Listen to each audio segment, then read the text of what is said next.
بادشاہ نے ایک خرگوش پر نشانہ باندھا، ابھی تیر چلانے ہی لگا تھا کہ سامنے سے ایک لومڑی گزری جس نے شکار بھگا دیا۔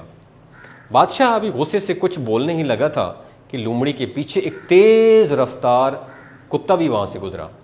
جب انسان ظلم کرنے کا عادی ہو جائے تو اس کا دل سخت ہو جاتا ہے اور وہ ایسے واقعات سے خوش ہوتا ہے۔ بادشاہ اپنے وزیر کو لیے اس کتے کے پیچھے بھاگا تاکہ اس منظر کا لطف اٹھا سکے۔ لومڑی کا سانس پھولا ہوا تھا اور وہ بیچاری بھاگ رہی تھی۔ لومڑی کو اپنا بل نظر آ گیا اور اس میں چھلانگ لگا کر گھسنے ہی لگی تھی کہ کتے نے اس کی ٹانگ پکڑ لی اور زور سے اس پر چک مارا۔ لومڑی نے پوری جان لگائی، کتے سے ٹانگ کو چھڑا لی، مگر ایک ٹانگ سے معذور ہو گئی۔ بادشاہ اس منظر سے لطف اندوز ہو کر خوب ہنسا۔ کچھ جانور پرندے شکار کیے اور واپس اپنی شہر کی جانب سفر باندھا۔ کچھ دیر بعد وہ اپنے شہر پہنچنے ہی والا تھا کہ دیکھا کہ وہی خونخوار کتا ایک آدمی پر بھونکے جا رہا تھا۔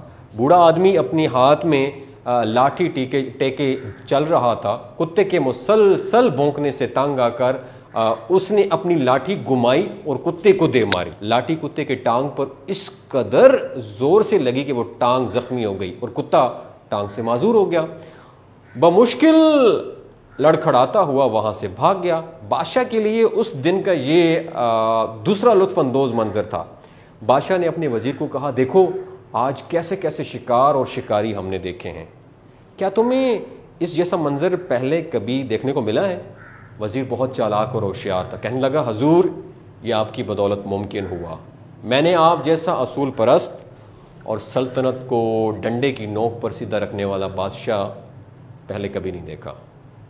بادشاہ وزیر کے اس جواب سے اور زیادہ خوش ہوا، بھگی چلانے کا حکم دیا۔ چلو، ابھی تھوڑے سا آگے ہی نکلے تھے کہ لوگوں کا ایک ہجوم دیکھا، کوئی کہہ رہا ہے پانی پلاؤ، کوئی کہہ رہا ہے اس کا سر ملو، ہاتھ ملو۔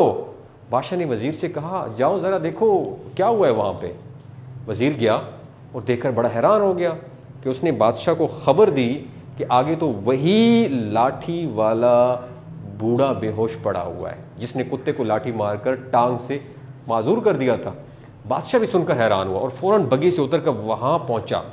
معلوم ہوا کہ اس بوڑھے کو ایک گدے نے دو لتی مار کر زخمی کر دیا ہے، جس کی وجہ سے وہ بے ہوش پڑا ہوا ہے۔ جب اسے ہوش آیا تو وہ ایک ٹانگ سے معذور ہو چکا تھا۔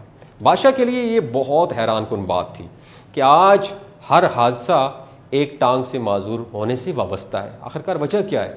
خیر، بادشاہ بوجھل دل کے ساتھ بگھی میں سوار ہوا اور بگھی محل کی طرف روانہ ہوئی۔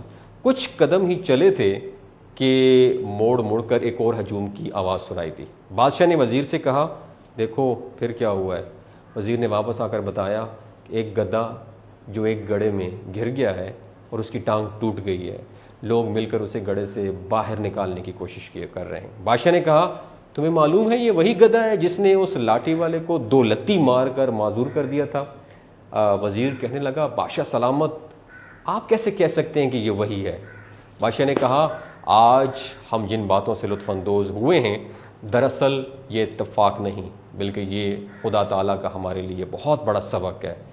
ہم جب کسی پر جتنا ظلم کرتے ہیں ایک نہ ایک دن اس کا بدلہ چکانا پڑتا ہے، لہٰذا آج سے میں یہ اعلان کرتا ہوں کہ جتنے بھی مظلوم زندان خانے میں قید ہیں ان سب کو آزاد کر دیا جائے۔ میں اب مزید ظلم و ستم جاری نہیں رکھ سکتا، میرا دل اللہ کے خوف سے کانپ رہا ہے۔ بگھی کو محل کی طرف پہنچایا گیا۔ اس دوران وزیر نے سوچا کہ بادشاہ نے ہمیشہ میری بات مانی ہے، اب وہ بدل گیا تو میرے بہت سے کام اور چالیں بھی رک جائیں گی۔ بگھی رکی تو وزیر اترا، مگر دل ہی دل میں سوچا، اگر بادشاہ کو قتل کر دوں تو یہ سلطنت میرے ہاتھ لگ جائے گی اور میں اسے اپنی مرضی سے چلاؤں گا۔ بادشاہ اس وقت اکیلا ہے اور موقع بھی اچھا ہے۔ وزیر نے اپنا چاقو نکالا اور بگھی کے پائیدان پر پاؤں رکھ کر بادشاہ کو قتل کرنے کے لیے زور سے بگھی کا دروازہ کھولا، مگر دروازہ کا ہینڈل ٹوٹ گیا اور وزیر کا پاؤں پھسلا اور وہ زمین پر گر کر مر گیا۔ جی ہاں، بادشاہ نے ظلم سے توبہ کی اور نیک دل ہو گیا، کیونکہ اب اسے یقین ہو گیا تھا کہ جو اس زمین پر کسی کے ساتھ جتنی بھی زیادتی کرتا ہے اسے بدلہ چکانا پڑتا ہے۔ یہ قانون قدرت ہے، آپ کسی کا حق نہیں مار سکتے۔ کہیں ملازم ہیں تو یاد رکھیے گا ایمانداری سے کام کیجیے. کہیں مالک ہیں تو اجرت پوری دیں. کہیں ماں باپ ہیں یا اولاد ہیں، بہن بھائی ہیں یا میاں بیوی، اپنے فرائض، اپنے ذمہ جو آپ کے فرائض ہیں اس کو مکمل ایمانداری سے پورا کیجیے، تاکہ کسی کا حق نہ مارا جائے، کسی کے ساتھ زیادتی نہ ہو، کسی کو اپنے عمل سے یا قول سے تکلیف نہ دیں. زندگی فانی ہے، خدا دیکھ رہا ہے. ہر ایک کو، ہر جگہ، ہر عمل کو، ہر دل کی نیت کو. اسے اپنی مخلوق سے اس سے بھی زیادہ کہیں پیار ہے جتنا ایک والدین کو اپنی اولاد سے ہوتا ہے. بس یاد رکھیے گا، ظلم کی عمر زیادہ نہیں ہوتی اور ظالم کبھی سکون نہیں پاتا. آپ سب اپنے معاملات کے بادشاہ ہیں، اور بادشاہوں کے بادشاہ یعنی اللہ عز و جل کی بارگاہ میں جواب دہ ضرور ہیں.